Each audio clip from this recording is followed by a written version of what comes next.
शिंब बेसर शिंब भजा आपण माने तो आगरू बनैथिबे। आजिर एई नुआ तरकारी को थरे मात्र बनांतु, देखिबे घर लोक समस्त को बहुत पसंद आसिबो। वीडियो को शेष पर्यंत देखिबा पई अनुरोध रहिला। जय जगन्नाथ। मो सस्मिता आपण समस्त को स्वागत करुछि सस्मिता स्टार किचन को। आजिर तरकारी पई एठी मु नेछि 200 ग्राम रो शिंब। शिंब को प्रथमे गोटा पानी रे भलो भाबरे धोई नबा। तापरे शिंबर दुई पट साइड रे थिबा सूता को बाहर करी आमे शिंब को काटी नबा। शिंब काटी सारिबा परे भलो भाबरे चेक करिवे। शिंब भितरे बेले बेले पोक थांती। तापरे 2 खंड किंबा 3 खंड करी काटी नेबे। 200 ग्राम शिंब सहित मु नेछि गोटे मीडियम साइज रो आलू। आलू मु कम नेछि, आपण अधिक भी नै परिबे। आलू रो चोपा छड़ाई टिके पतला काटी नबा।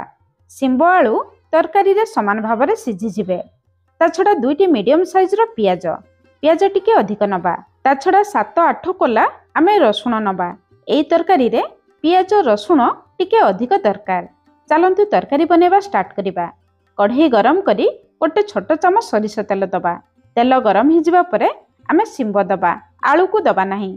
शिंब को देखि स्वाद अनुसार लुण, अल्प हळदी गुंड दबा। गैस रो फ्लेम लो मीडियम रखी शिंब को 3 रु 4 मिनिट हल्का भाजिबा।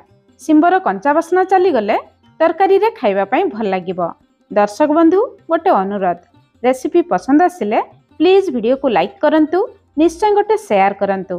चैनल ले नुआ थिले प्लीज तळे थिबा ब्लैक कलर सब्सक्राइब बटन रे प्रेस करी चैनल को सब्सक्राइब करंतु।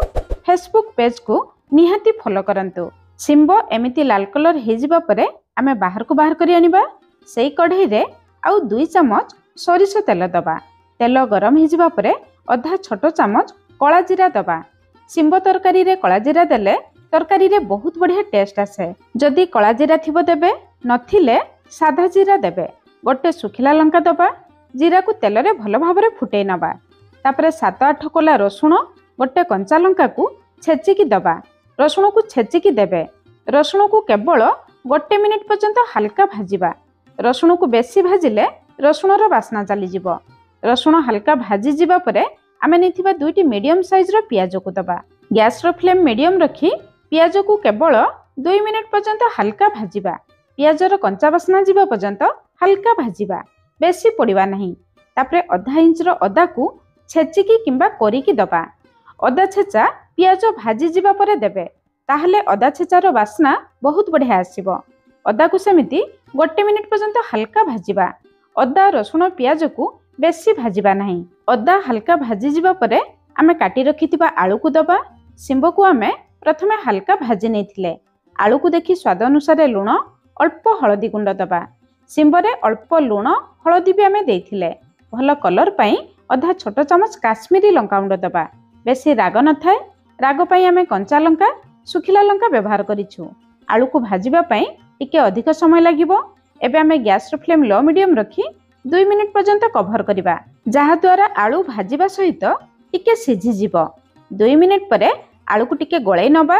एबे ए तरकारी रो टेस्ट बढ़ेबा पई आमे गोटे बड़ चमच बेसन देबा। बेसन देले ए तरकारी रो टेस्ट बहुत बढ़िया आसीबो। ता छडा तरकारी रो टेक्सचर भी बहुत बढ़िया आसीबो। बेसन को आलू पियाज सहित आमे भलो भाबरे भाजी नबा, जहा द्वारा बेसन रो कंचा बासना चली जिवो। तरकारी रे खाइबा पई भल लागिबो। गैस रो फ्लेम पूरा लो रखी 2 रु 3 मिनिट पर्यंत बेसन को भलो भाबरे भाजी नबा, जहा द्वारा बेसन रो कंचा बासना चली जिवो। बेसन भाजी गले आलू पियाज रो कलर भी चेंज हो जिवो। बेसन भाजी जिबा परे आमे भाजी रखिथिबा शिंब को दे दबा। शिंब को टिके गळै नबा। एबे गोटे बड़ साइज रो देसी टमाटो दबा। टमाटो टिके खटा रहिले तरकारी रे खाइबा पई भल लागिबो। तरकारी रे आमे जमा पानी देई नाहु। टमाटो दे सारिबा परे गैस रो फ्लेम लो रखी 2 मिनिट पर्यंत कभर करिबा, जहा द्वारा टमाटो रु पानी बाहरिबो। सेई पानी रे शिंब आलू आउ टिके सिझी जिवो। 2 मिनिट परे एठी देखंतु टमाटो रु केते पानी बाहरिछि। एबे शिंब आलू को टिके गळै नबा। शिंब आलू ए जाय भलो भाबरे सिझी नाही।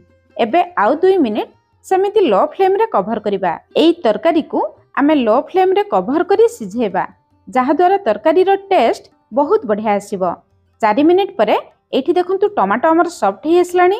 आलू देखंतु पाखापाखि 80 रु 90% सिझी आसलानी।